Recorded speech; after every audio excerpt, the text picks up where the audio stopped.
పిత పుత్ర పవిత్రాత్మ నామమున ఆమెన్. క్రీస్తునాథుని యందు ప్రియమైనటువంటి సహోదరి సహోదరులారా, మీ అందరికీ అతిదూతల యొక్క పండుగ శుభాకాంక్షలు, లేదా ఆర్చేంజల్స్ అని పిలుస్తుంటాము, ఆర్చేంజల్స్ ఫీస్ట్ శుభాకాంక్షలు తెలియజేస్తున్నాను. అసలు ఈ పండుగ ఏంటి? ఆర్చేంజల్స్ ఎవరు?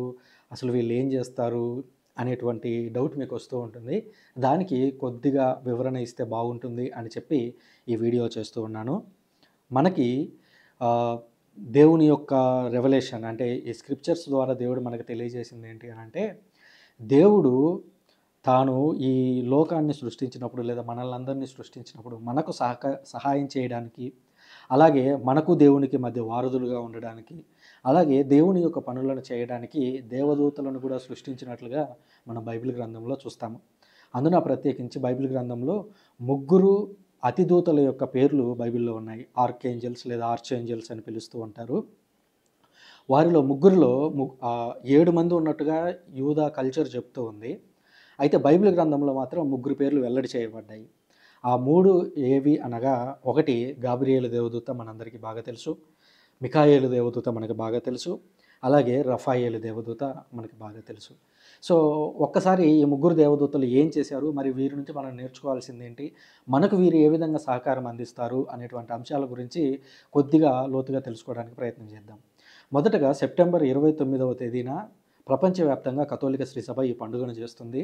ఈ పండుగ యొక్క ప్రధాన ఉద్దేశం ఏమిటి అనంటే, మానవ రక్షణ ప్రణాళికలో దేవుడు మనుషులతో కలిసి ఈ రక్షణ ప్రణాళికలు ఎలా నెరవేర్చారు అనేది జ్ఞాపకం చేసుకుంటూ ఉన్నటువంటి తరుణంలోనే దేవదూతలు ఈ రక్షణ ప్రణాళికలో ఎలా సహాయపడ్డారు, ఎలా తోడ్పడ్డారు, లేదా దేవుని యొక్క మాటను ఏ విధంగా విన్నారు అనేటువంటి అంశం గురించి కూడా కథోలిక శ్రీ సభ ధ్యానిస్తూ ఉంది.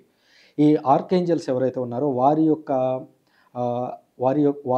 యొక్క బాధ్యతలను మనకు గుర్తు చేయడం అయితేనేమి, వారిలాగా మనం జీవించడం అయితేనేమి, వారికి ఉన్నటువంటి దేవుడు అప్పగించినటువంటి బాధ్యతలు ఏవైతే ఉన్నాయో ఆ బాధ్యతలని మనం ఎలా క్యాష్ చేసుకోవడం అంటే నెగిటివ్ టర్మినాలజీలో కాదు. దేవుడు వాళ్ళకి బాధ్యతలను అప్పగించాడు. ఆ బాధ్యత ఏమిటంటే మనల్ని రక్షించడము. మనల్ని రక్షించడానికి వాళ్ళు ఏ విధంగా సహాయపడగలరు అనేటువంటి అంశం గురించి లోతుగా ధ్యానం చేద్దాం. మొదటగా గాబ్రియేలు దేవదూతను తీసుకుందాం. మనందరికీ బాగా తెలుసు, పాత నిబంధనలోనూ గాబ్రియేలు దేవదూత కనిపిస్తాడు. కొత్త నిబంధనలో ప్రత్యేకించి మరియ తల్లి దగ్గరకు వచ్చినటువంటి వ్యక్తిగా గాబ్రియేలు దేవదూత మనకు చాలా సుపరిచితుడు. ఈ గాబ్రియేలు దేవదూత దేవుని దగ్గర నుంచి సందేశాన్ని మన దగ్గరికి మోసుకొని వస్తూ ఉన్నాడు. ఆనాడు మరియ తల్లి దగ్గరకు మోసుకొని వచ్చాడు. అలాగే ఈరోజు మనకి ఏదన్నా సందేశాన్ని అందించాలి అని అనుకున్నప్పుడు ఈ గాబ్రియేలు దేవదూత యొక్క సహకారాన్ని మనం కోరవచ్చు. ఉదాహరణకి, దేవుడు నేను ఈ నిర్ణయం తీసుకోలేకపోతున్నాను, ఏ నిర్ణయం తీసుకోవాలి అనేటువంటి విషయంలో గాబ్రియేలు దేవదూత యొక్క సహకారాన్ని మేము అడగొచ్చు. వినీత గాబ్రియేలు దేవదూత గారా, మరి నేను ఈ అంశాలు అనుకుంటున్నాను, దేవుని యొక్క ఆలోచన ఏమిటి, ఆ సందేశాన్ని నాకు తెలియజేయండి అని ఆ దేవదూతని మనం సహకారం అడగొచ్చు. మరి ఆ దేవదూత మన దగ్గరకు వస్తాడా అని అంటే, మన దగ్గరికి ఆయన రావాల్సినటువంటి పని ఏమీ లేదు. మనందరికీ తెలుసు, మనకి కావలి దేవదూతలు కూడా ఉంటారు. కావలి దేవదూతలకు మిగిలిన దేవదూతలందరికీ కూడా వేరే పండుగ ఉంది. ఇది ప్రధానంగా సెప్టెంబర్ 29 అనేది పూర్తిగా ఆర్కేంజల్స్కి మాత్రమే ఉద్దేశించబడినటువంటి పండుగగా మనం చూడాలి.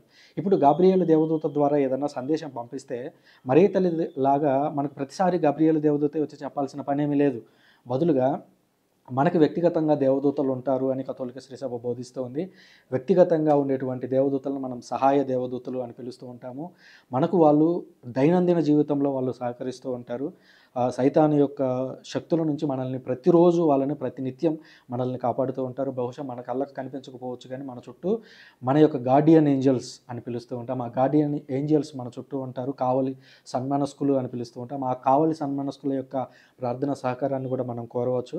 కాబట్టి దేవుడు ఏదన్నా సందేశాన్ని గాబ్రియేలు దేవదూతకి చెప్పినప్పుడు గాబ్రియేలు దేవదూత మన కావలి సన్మనస్కులకు చెప్పొచ్చు.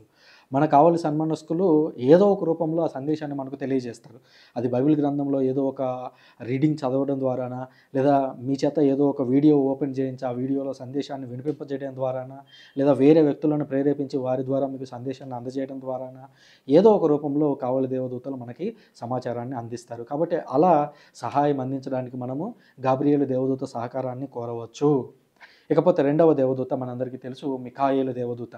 ఈ పాత నిబంధనలోనూ చూస్తాము, అలాగే కొత్త నిబంధనలో ప్రత్యేకించి రెవల్యూషన్ లేదా దర్శన గ్రంథంలో మనం చూస్తాము. దర్శన గ్రంథంలో సైతానుతో పోరాడినటువంటి సైనిక బృందానికి లేదా దేవదూతల యొక్క బృందానికి నాయకత్వం వహించినటువంటి వ్యక్తిగా పునీత మిఖాయేలు గారు మనకు కనిపిస్తారు. ఈ పునీత మిఖాయేలు గారు సైతానుని ఓడించగలిగేటువంటి శక్తి కలిగినటువంటి దేవదూత. ఆ దేవదూత కూడా మనం ప్రార్థన చేయొచ్చు. ఎప్పుడైనా మనము సైతాను యొక్క కుయుక్తులో చిక్కుకొని పోయినప్పుడు, సైతాను మన మీద అటాక్ చేస్తూ ఉన్నప్పుడు, సైతానుడు మన మీద లేనిపోని కుట్రలకు తెరతీసినప్పుడు మనం మిఖాయేలు దేవదూత యొక్క సహకారాన్ని అడగవచ్చు. ఆయన కూడా డైరెక్ట్‌గా వచ్చి మనకు సహాయాన్ని అందించొచ్చు.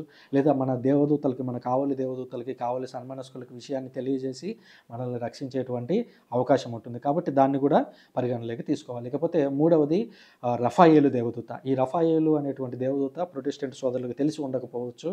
ఎందుకనంటే బైబిల్‌లో తోబీతు అనేటువంటి గ్రంథం మన కాథలిక్ కానన్‌లో ఉంది. కానీ ప్రొటెస్టెంట్ కానన్‌లో అది లేదు. ఆ తోబీతు అనేటువంటి గ్రంథంలో తోబీతు, తోబియా అనేటువంటి వ్యక్తుల మధ్యలో ఈ రఫాయేలు దేవదూత కనిపిస్తాడు. రఫాయేలు దేవదూత స్వస్థతనివ్వడం అయితేనేమి, అదేవిధంగా దగ్గరనే ఉండి నడిపించడం అయితేనేమి, కొత్త ప్రదేశాలకు వెళుతూ ఉన్నప్పుడు ఆ పరిస్థితులని తెలిసినటువంటి వ్యక్తిగా, సహాయం అందించేటువంటి వ్యక్తిగా మనకి ఆ తోబీతు గ్రంథంలో అడుగడుగునా సహాయపడుతున్నటువంటి వ్యక్తిగా మనకు రఫాయేలు దేవదూత కనిపిస్తాడు. కనుక మనం ఏదైనా అస్వస్థతతో ఉన్నప్పుడు, లేదా మనకు తెలియనటువంటి ప్రాంతాలకు వెళుతూ ఉన్నప్పుడు, తెలియనటువంటి పరిస్థితుల్లోకి వెళుతూ ఉన్నప్పుడు, మన కుటుంబాల్లో సమస్యలు ఉన్నప్పుడు మనము రఫాయేలు దేవదూత యొక్క సహకారాన్ని అడగవచ్చు. మనం పునీతులను ఏ విధంగా అయితే ప్రార్థనలు అడుగుతామో సేమ్ అలాగే దేవదూతలను కూడా ప్రార్థనలు అడగవచ్చు. కాబట్టి హీబ్రూ కల్చర్ ప్రకారం చూస్తే 7 మంది దేవదూతలు ఉన్నారు. కానీ బైబిల్‌లో వెల్లడి చేయబడినటువంటివి ముగ్గురి పేర్లు మాత్రమే వెల్లడి చేయబడ్డాయి. కాబట్టి ఈ ముగ్గురి సహకారాన్ని మనం అడుగుదాము. వివిధ సందర్భాల్లో దేవుడి నుంచి సందేశం కావాలనుకున్నప్పుడు గాబ్రియేలు దేవదూతను అడగవచ్చు. సైతాను మీద విజయం కోసం మీరు ప్రార్థిస్తున్నప్పుడు, సైతాను మీద విజయం కోసం ప్రయత్నిస్తున్నప్పుడు మీరు మిఖాయేలు దేవదూత సహకారాన్ని అడగొచ్చు. ఆ తర్వాత కొత్త ప్రాంతాలకు వెళుతున్నప్పుడు, స్వస్థత కావాలి అని అన్నప్పుడు మీరు రఫాయేలు దేవదూత యొక్క సహకారాన్ని కోరవచ్చు. కాబట్టి పునీతుల్లాగే సేమ్ దేవదూతలను కూడా సహకారం అడగడంలో ఏమాత్రం జంకవద్దు. కథోలిక శ్రీ సభ మనకి దీన్ని బోధిస్తూ ఉంది. కావలి సన్మనస్కులకు కూడా ప్రత్యేకంగా ప్రార్థనలు ఉంటాయి. మీకు చర్చ్ ఇచ్చినటువంటి ఆ పాటల పుస్తకమో లేదా ప్రార్థనల పుస్తకం ఓపెన్ చేస్తే ఆ ప్రార్థనలు కూడా ఉంటాయి. కాబట్టి దేవదూతల యొక్క సహకారాన్ని తీసుకోవడంలో మనం ఏమాత్రం వెనకడుగు వేయకూడదు. ఎందుకంటే దేవుడే స్వయాన మనుషులకి దేవునికి మధ్య దేవదూతలను పెట్టి మనల్ని కాపాడటానికి వాళ్ళని పెట్టారు. కాబట్టి వాళ్ళ నుంచి ప్రార్థనా సహకారం అడిగి పొందడంలో, వారి నుంచి ప్రొటెక్షన్ పొందడంలో ఏమాత్రం తప్పు లేదు. అది దేవుని యొక్క ఆలోచనలలో నుంచి ఉన్నదే తప్ప దేవునికి వ్యతిరేకంగా వెళుతున్నది కాదు. వాళ్ళు కూడా మనల్ని రక్షించేది దేవుని శక్తి చేత, అలాగే దేవుని యొక్క ఆలోచన మేరకే తప్ప దేవుణ్ణి మించి వాళ్ళేమీ చేయలేరు. కాబట్టి దేవదూతల యొక్క ప్రార్థన సహకారాన్ని అడుగుదాము.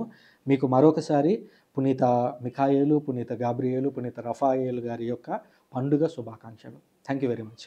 పితా, పుత్ర, పవిత్రాత్మ నామమున ఆమేన్.